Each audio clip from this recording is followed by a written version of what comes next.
I want you to set an intention for yourself. You're here for a reason. In the world of trauma, we don't ask these questions, do we? In the world of trauma, we just are like in this experience of, oh my gosh, what do I do? What do I do? And the first thing that you do is to get into the habit of being able to answer this question. What's my intention? So I'm going to invite you to do that right now. Take a moment and ask yourself this question. What's my intention of being here? You might even notice, holy shit, I have no idea. And that's valuable to know, isn't it? This is very common in trauma. That's one of the effects of trauma. I don't know. It's this experience of not being in the body, not being intentional. My invitation for you is to drop in to your body and to really see and feel what's going on. Why are you here? This is my intention. My intention is to break the cycle for my son, is to make sure that he grows up in an environment where he doesn't have to ever wonder if he's lovable or he has to perform for love or feel invisible unless he was doing something for us. Does that make sense? Because that's part of the cycle. That's the cycle that I was raised in. And part of me breaking that cycle for my son is making sure that I show up fully, securely attached to his mother. So that bond that I have with her really, really, like in a big way, gets downloaded and impacted to my son. Because codependent relationships, if you look back on your childhood, you were at the effect of a codependent relationship with your parents. The trauma bond that they were part of was downloaded onto you, and you had to be at the effect of it. And I cried before I started this because I thought, holy crap, like if you told me 4 years ago that I would have a relationship like this and a family dynamic and a relationship with my son, I didn't think any of that was possible for me.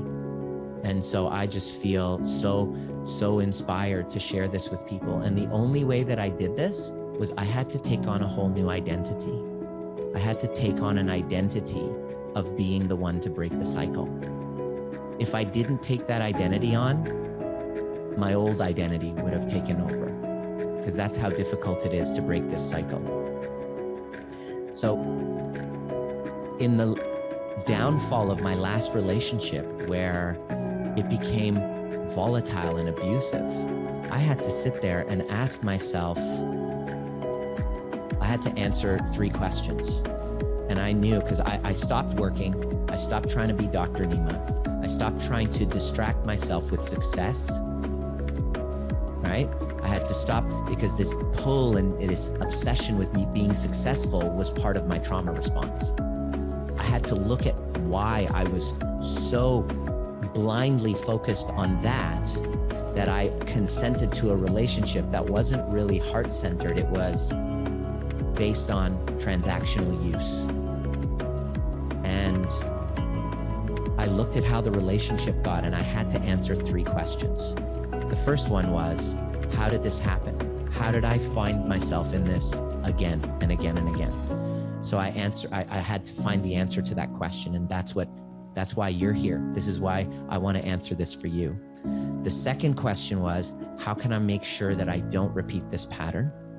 And the answer was, I had to break the cycle. I had to become a cycle breaker. I had to go from that old identity, which is the victim, or, whatever story I had about myself, the entitled one. I thought just because I'm so amazing, I was entitled to certain things, and I didn't have to really try as long as I provided financial stability and security. I didn't have to really have emotional connection, which led to my divorce back in the day. And repeating this same pattern 8 or 9 times until the volatile ending one. And I was like, shit, all right, how do I make sure I don't repeat this pattern? I'm not going to distract myself by trying to rescue other people, because I'm a chiropractor. I'm like amazing at rescuing other people in pain. I used it as a very powerful distraction for dealing with my own things, because I could then focus on rescuing and solving other people. Is a great distraction, which was another trauma response pattern, which I wasn't aware of.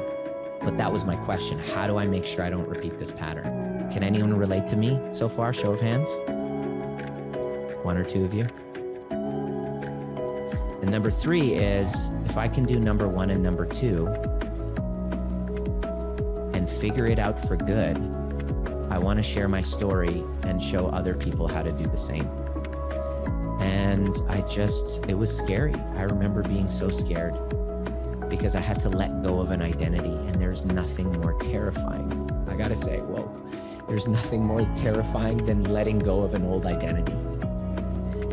And this fear of letting go of this old identity sounds very similar, because I listen to them all the time. And here's what it is. I can't commit to this.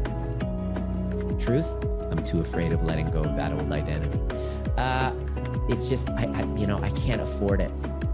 I'm too afraid of letting go of the old identity of the victim who, it's always the same. The truth of the matter is, when you see how critical this work is, the people who have become cycle breakers, they figure it out. All of a sudden, they find a way. And the only way that I've noticed that it happens is when the person takes their own healing on the same way as though it was their own child. Like, the excuses that usually you'll come up with are like, oh, this, I can't commit, the time, the this, the that, I'm really busy, I can't commit to this. What if it was your child going through that and they were in that pain? It wouldn't even be a question. If somebody were to say, your child is in deep threat, is in danger, and it's gonna cost you 10 grand to solve it. And it's gonna take a few months, it's gonna cost, let's say 10 grand or whatever, I'm just throwing that number. You might be paycheck to paycheck, but all of a sudden something inside of you says, well, I gotta figure this out. Like, there's no option, there's no way that I won't do this for my child, right? But here's what I've noticed with people becoming cycle breakers is they have to treat themselves the same way that they would treat that child. You have to want to rescue you the same way. So when I said, if I can do number 1, if I can make sure that I don't repeat this pattern, one of the things was I had to take on a new identity. I had to throw excuses out and go, there's nothing more important than breaking this pattern, right? That's why people who have kids message me and go, can you help me with my 13-year-old? And I'm like, do the work yourself. You're not gonna wanna hear me say this. But the work that we do here is a parenting course. It's a covert parenting course, because what it is, it's parenting yourself. How many of you guys, cycle breakers, you see what I'm talking about? It's an undercover covert parenting course. So instead of pawning your kids off to something and saying, fix their behavior, it's wiser for us to do the work. And by doing the work, all of a sudden, shit starts to shift with the kids. It's pretty cool. Lawrence, that's why you're here. Thank you. Okay. So what is it that you really want as far as an intention goes? This is when I interviewed hundreds of people. And as I picked through, oh, I want to get a better job, or I want that relationship, I want all of that stuff. These are the things that we found. Everybody wants to be able to master their own emotional regulation, whether they're aware of it or not. Everybody wants to feel connected to something more meaningful versus being completely disconnected and just on the sidelines. That's why I'm asking all of you to be on the court rather than the sidelines. All right? The reason why I'm asking you to do this, notice if you did this exercise right here, you activated your social engagement system. I asked you a question to set an intention. You looked and you were like, I don't know. You dropped into your body and asked. and then you came up with an intention. That in and of itself is part of the training of trauma healing. Why is that important? Because we don't even know that we're dissociated and we're just kind of floating through the world without intention. It's like going on a trip that you have nowhere but without a map, without a destination. Like, holy crap.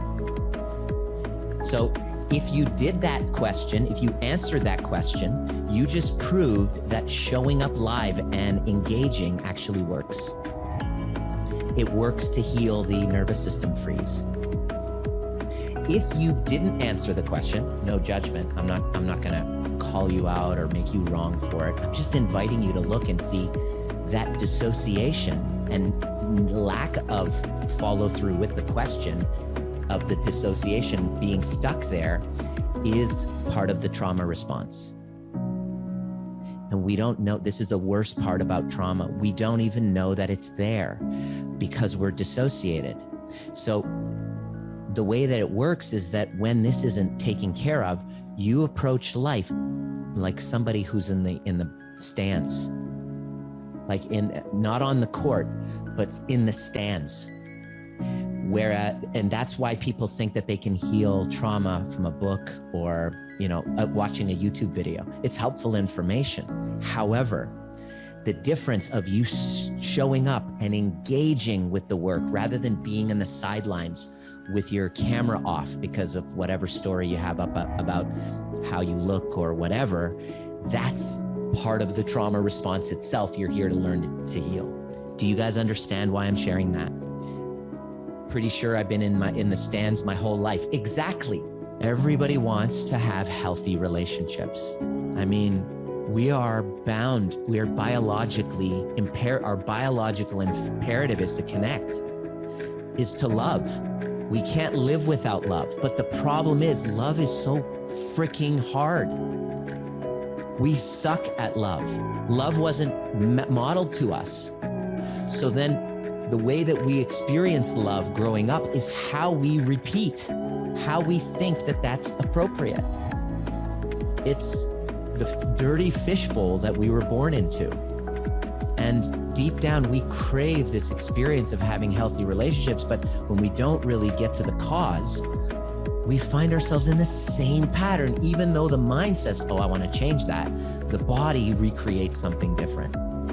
And we all want to feel safe in our body. Oh, I want to make millions of dollars. Why? Really, it's because you want to have that sense of safety in your body that scarcity takes away. That's why people are like, can I just watch your videos? I'm like, sure. I got a shit ton. I got like 300-400 hours on YouTube you can watch. That's not going to heal your trauma responses. Your dissociation, you being in the stands, is part of the trauma response because it doesn't feel safe to be in your body.